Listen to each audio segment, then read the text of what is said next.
Today I'd like to talk about inductive reasoning. With inductive reasoning, we are moving from a specific point or observation to come up with a general conclusion. Most of the essays that you write in college will be based broadly on inductive reasoning. You use examples, and based on those examples, you make a larger claim. Essentially, the idea is that a thesis or a claim is going to be founded upon the preponderance of the evidence or the warrants for that claim. That term preponderance of the evidence, that's a term that comes from the legal system, and in a court case, when trying to determine the guilt or innocence of somebody, the court case itself is presented essentially as an inductive argument. Based on all the facts, all the pieces admitted into evidence, a prosecutor or a defense attorney argues that the person being accused is or is not guilty. So here's a quick example. We start with some evidence. Perhaps we know 4 different low-income families who can't afford to pay their medical bills. If, based on that, I can make the claim that that is something that is true for not just those 4 families, but that those 4 families are representative of many more people, a valid claim might be that a lot of people are going through this, and therefore the U.S. should institute a national health care program. Again, the evidence, this piece of evidence by itself is not enough for this claim, but it might be one piece of evidence that leads to this claim. With inductive reasoning, then, one of the things we want to watch out for is flawed inductive reasoning. So, for example, let's say we've got a class and it meets at 10 a.m.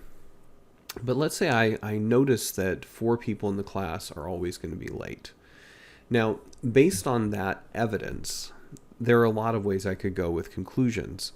But one flawed kind of conclusion, a problematic one, might be that the meeting time is unreasonable and we need to change it. One of the reasons why this would be essentially an unreasonable or a problematic conclusion is that the people in the class, all of them, including the 4 people who were late, signed up for that class knowing what time that class began. If instead this is a class where I, the instructor, have changed the time on the students after they signed up, then perhaps this conclusion might become a better conclusion. So again, just because you make a claim or a conclusion that is based upon the evidence, it doesn't necessarily mean that the conclusion is solid logically. An inductive fallacy, then, is a way of organizing an inductive argument that just by the sheer nature of its construction is always going to be problematic. Essentially what these look like is an argument that will always unravel just because of its structure. I like to think of them kind of as tying a balloon with a slip knot. So a slip knot looks like it's a strong, solid knot, but if you pull on it, give any pressure on both sides, suddenly this knot gives way. Some examples of fallacies that we see a lot. One fallacy that you may see kind of all over the place is this idea that the pattern itself is proof. So if somebody makes an argument and says that it's just because it happened this one way, or just because it keeps happening this way, that in and of itself means that it's going to continue to happen, that's a fallacious argument. So some examples of that: it rained all week, it's going to rain today. Again, it's not because it rained all week that it's going to rain today. It's because of the weather pressure and the storm fronts, etc. Because Wayne wore his uniform yesterday, he's going to wear it all week. Again, maybe if we know why he wore his uniform yesterday, and we know that those conditions continue to exist, we might be able to make the argument that he's going to continue to wear it. But it's not simply because he wore it yesterday. Because you ate lunch today, you're going to eat lunch tomorrow. Again, it's not just because you ate lunch yesterday that you're going to eat lunch tomorrow.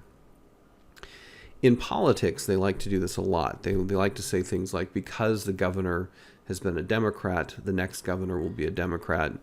And again, in a state like Washington, for example, where there are more registered Democrats or more people who align themselves with the Democratic Party, that would be the reason why we're more likely to perhaps have a Democrat as the governor, rather than it just because we've had a Democrat as the governor. So it's not the fact of having the Democrat as the governor that makes the next governor more likely to be a Democrat.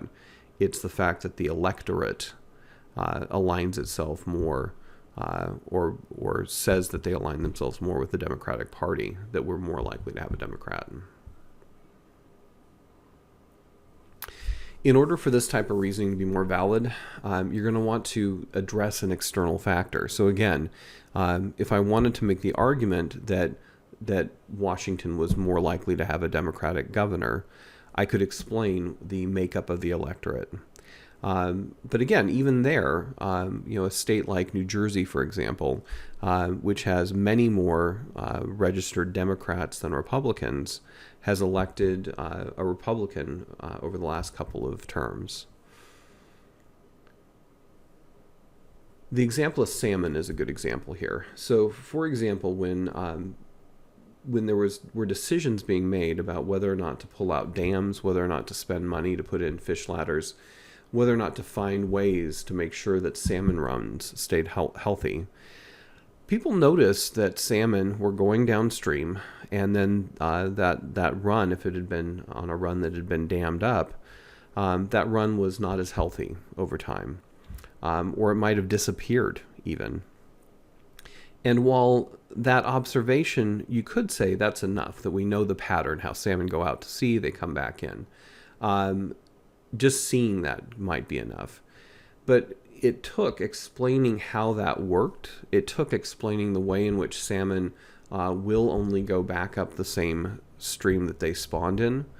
Because otherwise, one might argue that, well, if you dam up one stream, those salmon that came down that stream, they can just go, north or south. But the scientific evidence showed that just wasn't going to happen. And so by explaining how that pattern worked, there could be choices made about whether or not to maintain a salmon run. But without that kind of evidence, somebody could always make the argument, well, you're just relying on a pattern. You're not relying on science to explain why the salmon aren't coming back up this river. Again, even if we know why the pattern's there, it could turn out to be fallible. So the sun's risen, but it might not rise tomorrow. Salmon could die out as a species out in the ocean, and then not come up the river. So again, if you can logically establish the rationale for a pattern, that can make your pattern an effective way of arguing something. But explaining an argument or relying on just the pattern itself is a fallacious way of making an argument. Another fallacious kind of argument that we see a lot is slippery slope arguments. And they're the kind of argument that feels like it must be true. The idea is that a little of something is going to lead to a lot of something, or one thing is going to be the cause and effect in kind of a series of effects, like dominoes falling. One way of visualizing the fallacy is to use sort of cartoon logic. So you think about walking up an icy slope and you trip, and if you trip, you're going to fall all the way down the hill. If you think about the way cartoons work, if somebody's skiing and they fall, they don't just end up, somewhere a few feet down the hill. They end up as a snowball with skis sticking out of it. So it's not that it leads to something. It's that it leads to a whole lot of something.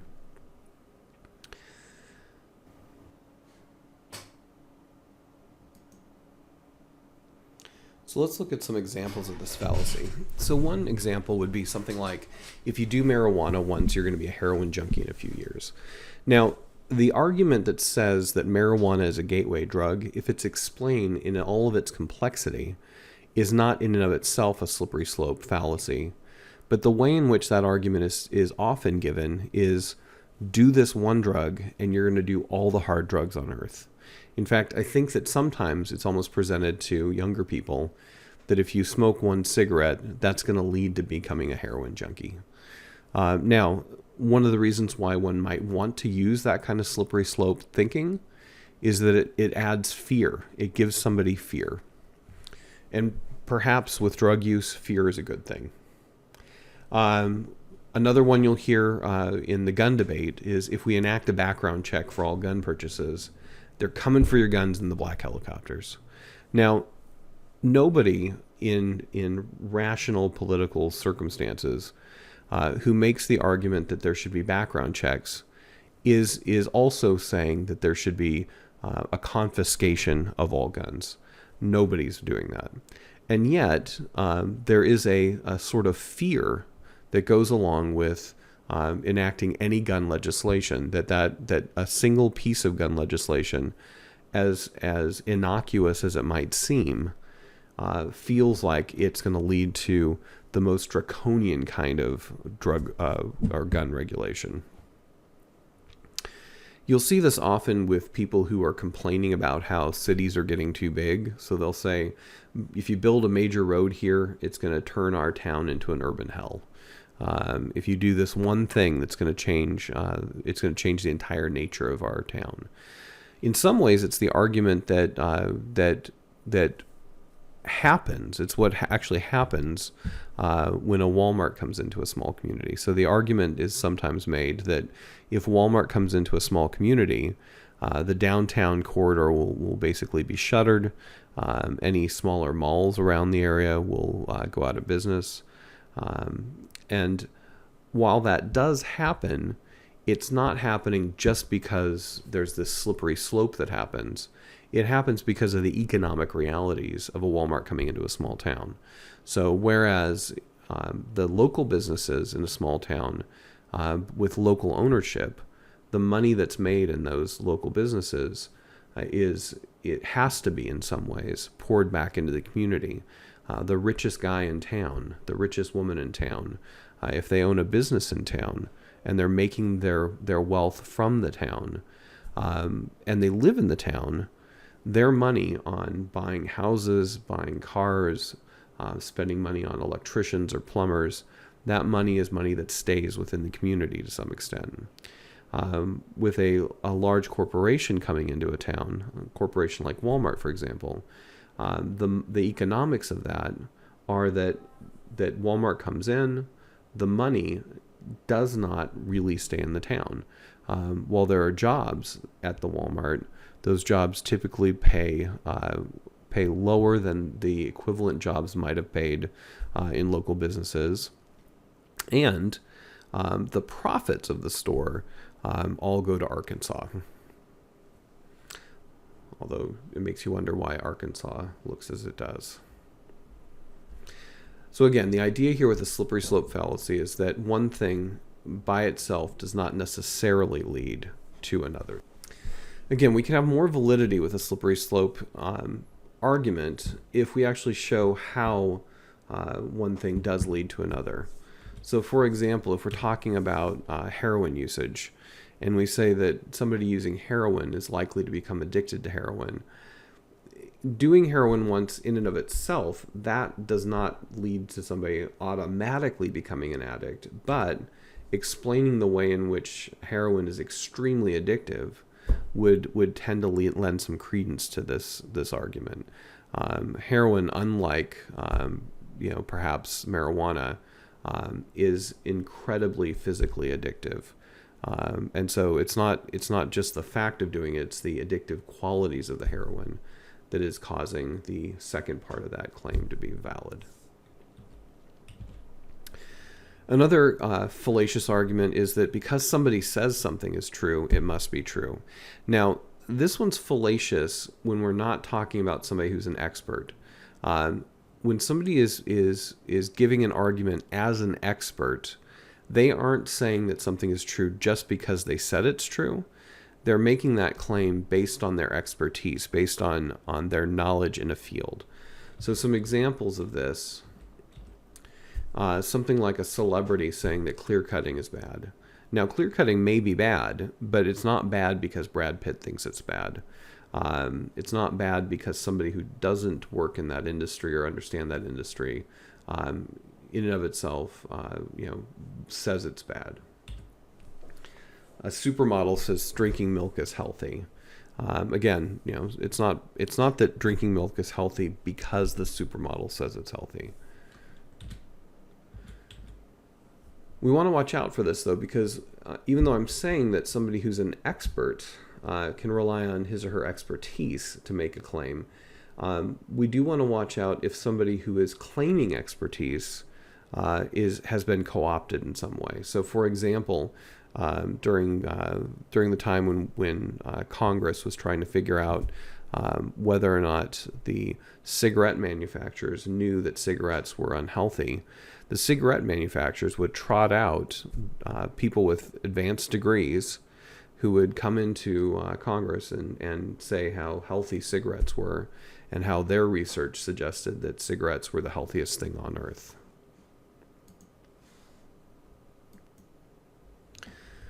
With medicine, there are some doctors who have a knee-jerk reaction, some Western medicine doctors who have sort of a knee-jerk reaction to a remedy that might be an herbal remedy, a remedy that might come from homeopathy or from Chinese medicine.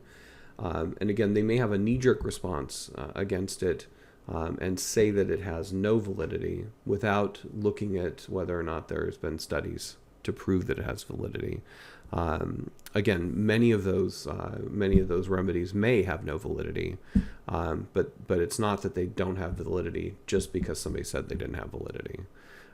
It's also not that they have validity just because somebody says that they do. So just because somebody says, "Hey, this worked for me," that doesn't necessarily mean that's evidence that it's going to be true for all people. Again, your experience tells you that your experience is true. Your experience tells you that something is true for you. It doesn't always mean that it's true for all. Popular media loves to use the everybody says something and so it must be true fallacy. So we'll see this with, for example, belief in UFOs. So they'll pull up a statistic and say, hey, everybody believes in UFOs. The fact that people believe in UFOs in and of itself doesn't mean that UFOs do or don't exist. If everybody agrees that there was a second gunman in the grassy knoll, that in and of itself is not a fact of anything except for the fact that people agree on it. Old wives' tales, this idea that something is true because everybody thought it was true.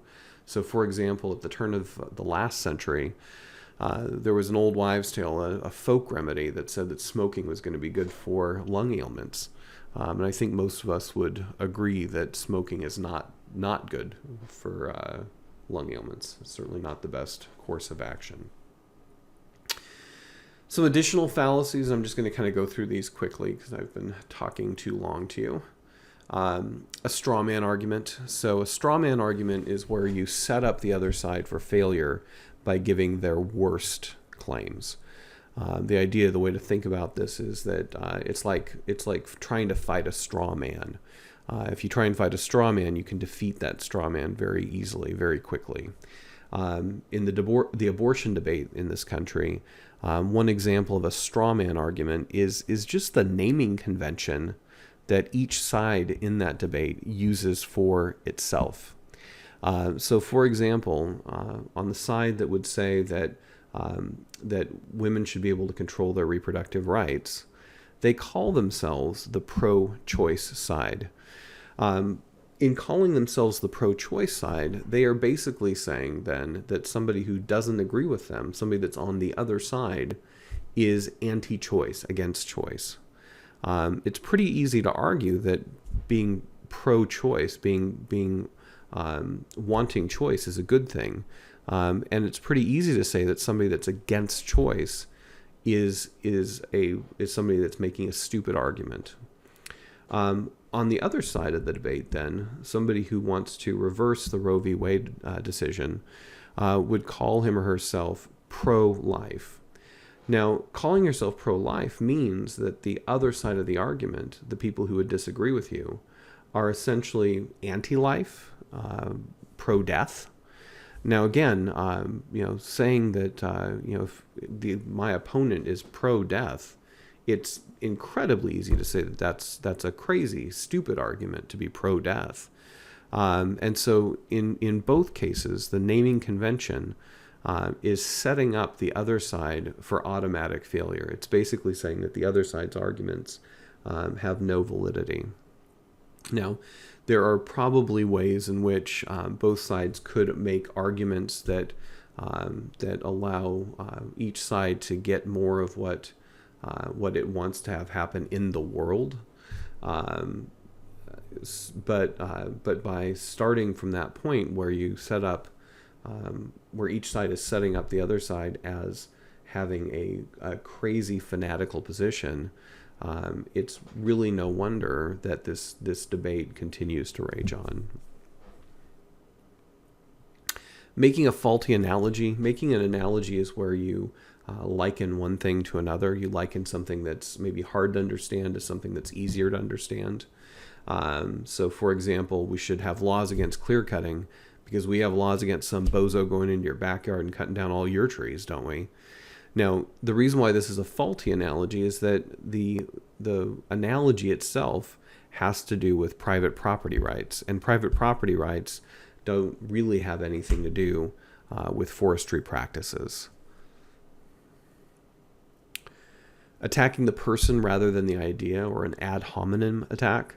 An ad hominem attack is where, rather than saying that the ideas that somebody is presenting are bad, you just attack that person instead. So you'll see this a lot in particularly the presidential politics. Sometimes, rather than attacking the ideas that somebody is putting forward, you'll hear a candidate talk about how a person looks, or talk about how stupid a person is. An example from the past, when Princess Diana was alive, she was a person who spent a lot of time going around the world to the areas that Britain used to rule.